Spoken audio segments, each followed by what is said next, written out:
तो एनडीए क्या क्या जीती? 3 लोकसभा चुनाव हम जीते, 41 राज्यों के विधानसभा चुनाव जीते, तो हम 44 विधानसभा टोटल चुनाव जीते हैं 2024 से 25 तक। मगर वो भी 30 चुनाव जीते हैं अलग अलग विधानसभा में, 30 जगह पे। अगर मतदाता सूची करेक्ट है तो क्यों शपथ लिया, क्यों चुनाव लड़ा?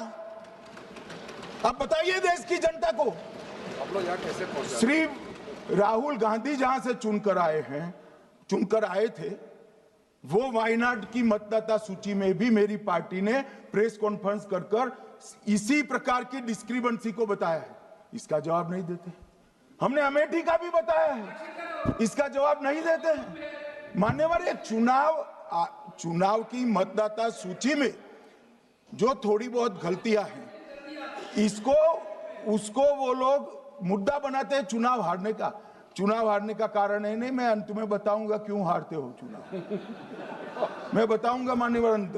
परंतु फिर भी चलो मान ले कि मतदाता सूची ठीक नहीं है, तो गहन पुनर्निरीक्षण का मतलब ही ये है कि मतदाता सूची को सुधारने की प्रक्रिया। अब इसमें आपके बीएलए सहयोग नहीं करते हैं, आप उसका बहिष्कार का ऐलान करते हो, आपकी राज्य सरकारें जहां है वो मदद कम करती हैं, तो कैसे मतदाता सूची का शुद्धिकरण होगा?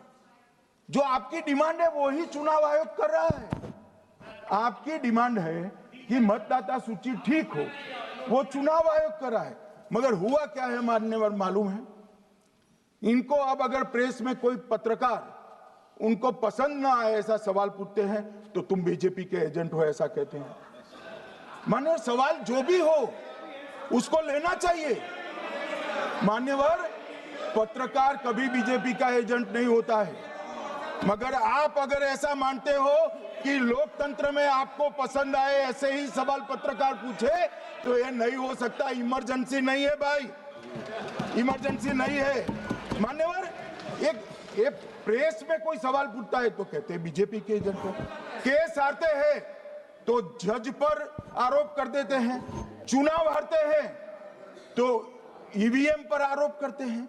ईवीएम की दलील अब गले नहीं उतरती तो वोट चोरी का मुद्दा लेकर आए। वोट चोरी का मुद्दा लेकर पूरा बिहार में यात्रा निकाली, फिर भी हार गए। अब हारने का कारण आपका नेतृत्व है, ये हारने का कारण ईवीएम और मतदाता सूची नहीं है।